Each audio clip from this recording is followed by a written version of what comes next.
Hello student, इस बार हम लेके आए हैं आईआईटी जेईई एडवांस 2025 में प्रोबेबिलिटी का क्वेश्चन। तो देखते हैं ये प्रोबेबिलिटी का क्वेश्चन कैसे था। क्वेश्चन में आया था कि 3 मैन्युफैक्चरिंग कंपनीज हैं M1, M2, M3 और वो 2:1 के रेशियो में किसी प्रोडक्ट को बना रही हैं। तो हमने एज्यूम कर लिया कि जो कंपनी है वो 100 प्रोड्यूस्ड कर रही है टोटल मिलके।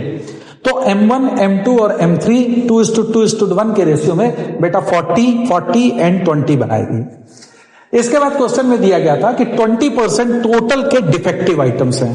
तो अगर 20% टोटल के डिफेक्टिव आइटम्स हम निकालेंगे तो that comes out to be 20, क्योंकि 100 का 20% कितना आ जाएगा 20।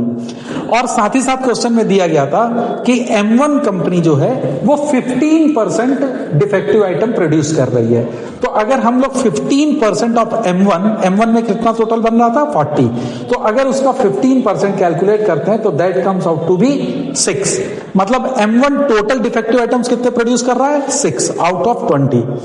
फिर क्वेश्चन दिया गया था कि if a randomly chosen bulb produced by the factory is found to be defective, it is found to be defective means what does it mean? ये बेस थ्योरम पे हमारी प्रोबेबिलिटी को लेके जा रहा, conditional probability, and that is produced by M2 is 2/5।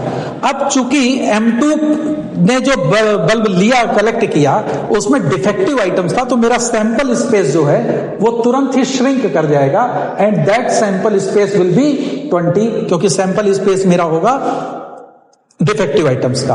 अब M2 जो है वो 2/5 ऑफ टोटल डिफेक्टिव बना रहा था, तो this comes out to be 8। मतलब M2 कितना डिफेक्टिव बना रहा 8। तो अगर M1 6 और M2 8 बना रहा तो M3 टोटल डिफेक्टिव आइटम्स जो बनाएगा वो कितने बनाएगा बेटा 6। तो M3 का टोटल प्रोड्यूस्ड थे 20 और 6 उसमें से डिफेक्टिव थे। तो क्वेश्चन पूछा गया था कि if a bulb is chosen from M3 तो प्रोबेबिलिटी ऑफ इट्स डिफेक्टिवनेस, तो probability of its defective is 6/20 that comes to be 0.3। तो ये बहुत ही इजी कैलकुलेशन के थ्रू हम लोगों ने किया। जो बेस थ्योरम की प्रॉब्लम थी उसको बहुत ही साधारण लैंग्वेज से हम लोगों ने कैलकुलेट किया है। तो इसी तरह के प्रॉब्लम्स के सोल्यूशन के लिए देखते रहिए।